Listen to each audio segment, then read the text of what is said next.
తెలుగు అనువాదం మీకు వినిపిస్తున్నాను. ఇది 1956వ సంవత్సరం అక్టోబర్ 14న నాగపూర్ దీక్షా భూమిలో ఆయన చేసిన ఉపన్యాసం. అది ఇలా సాగింది.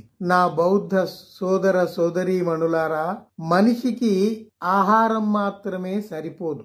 మనిషికి మనసు ఉంది. ఆ మనసుకు ఆలోచనలు ఉన్నాయి. మతం అనేది మనుషుల్లో ఆశలు రేకెత్తిస్తుంది. అలా చేయకపోతే అది మతమే కాదు. హిందూ మతంలో జరిగిన అన్యాయం ఏమంటే అది అత్యధికుల్ని అణగదొక్కడం జరిగింది. వారికి భవిష్యత్తుపై ఆశ లేకుండా నిరాశ నిస్పృహల్లో కూరుకుపోయేట్లు చేసింది.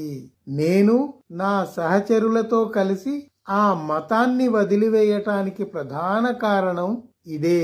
బౌద్ధం ఒక కాలానికి పరిమితమైంది కాదు. ఒకప్పుడు ఇది భారతదేశమంతా విస్తరించి వర్ధిల్లింది. విదేశాలలో కూడా వ్యాపించింది. ఆ బౌద్ధమే ఇప్పుడు మళ్ళీ పునరుజ్జీవనం పొందాల్సి ఉంది. కేవలం ఆహారం దొరికితే చాలు అనుకునే మానవ సమాజాల్లో ప్రగతి ఉండదు. కేవలం ఆహారం దొరికితే చాలు అనుకునే మానవ సమాజాల్లో ప్రగతి ఉండదు. మనిషైన వాడికి దాన్ని మించి ఇంకా చాలా కావాలి. బౌద్ధ ధర్మం ప్రత్యేకతను మీరు గ్రహించి దాన్ని పూర్తిగా అనుసరించి కాపాడుకోవాలి. ఈ బాధ్యతను మీరు విజయవంతంగా నిర్వర్తించలేకపోతే దాన్ని అవకాశంగా తీసుకుని మనల్ని అంటే మెహర్లను మాంగులను తీవ్రంగా విమర్శిస్తారు. మనమే బౌద్ధాన్ని అప్రతిష్ట పాలు చేశామని నిందలు మోపుతారు. అందువల్ల మనం మరింత జాగ్రత్తగా మసులుకోవాల్సి ఉంది. బౌద్ధాన్ని సంపూర్ణంగా ఆచరిస్తూ ఉండాలి. ఈనాటి మన ధమ్మదీక్ష ప్రవాహపు అలలు దేశవ్యాప్తంగా విస్తరించగలవని ఆశిస్తున్నాను.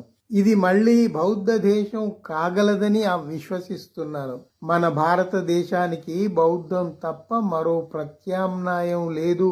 మన భారతదేశపు స్వాతంత్ర్యాన్ని పరిరక్షించుకోవాలన్నా, ఉనికిని నిలుపుకోవాలన్నా, దేశ గౌరవం నిలుపుకోవాలన్నా ఇక బౌద్ధమే శరణ్యం. మన భారతదేశపు స్వాతంత్ర్యాన్ని పరిరక్షించుకోవాలన్నా, ఉనికిని నిలుపుకోవాలన్నా, దేశ గౌరవం నిలుపుకోవాలన్నా ఇక బౌద్ధమే శరణ్యం. ఈ ఉపన్యాసానికి ముందు ఆయన కొన్ని నీతి సూత్రాలు కూడా తన అనుచరులకు చెప్పాడు. అవి ఏంటంటే, 1. నేను బుద్ధ భగవానుడు చెప్పిన నీతి సూత్రాల్ని అనుసరిస్తాను. 2. నేను అన్ని జంతువుల పట్ల కరుణతో వ్యవహరిస్తాను. నేను మనుషులందరినీ సమానులుగా భావిస్తాను. జన్మతా నాకు వచ్చిన మతాన్ని ధర్మాన్ని త్యజిస్తున్నాను. అది ప్రగతి నిరోధకంగా ఉండి నా జీవితాన్ని దుఃఖమయం చేసింది అని గ్రహించాను.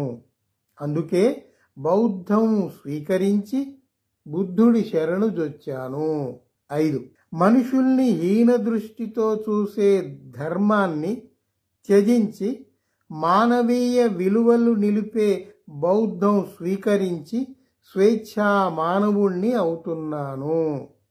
ధర్మాన్ని మనుషుల్ని హీన దృష్టితో చూసే ధర్మాన్ని త్యజించి మానవీయ విలువల్ని నిలిపే బౌద్ధం స్వీకరించి స్వేచ్ఛా మానవుణ్ణి అవుతున్నాను. 6. దీనితో నాకు ఒక కొత్త జన్మ సంతరించినట్లుగా భావిస్తున్నాను. 7. ఇక నుండి హిందూ దేవీ దేవతల్ని పూజించను. హిందూ కర్మకాండను అనుసరించను.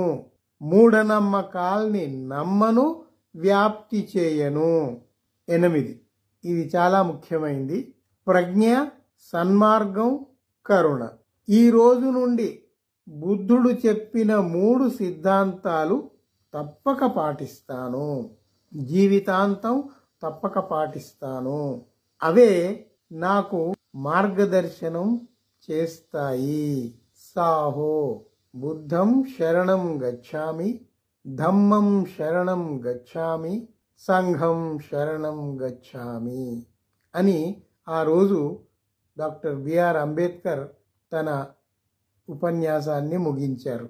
ఆయన సుదీర్ఘంగా చేసిన ఉపన్యాసానికి సారాంశాన్ని క్లుప్తంగా నేనిక్కడ మీకు అందించాను.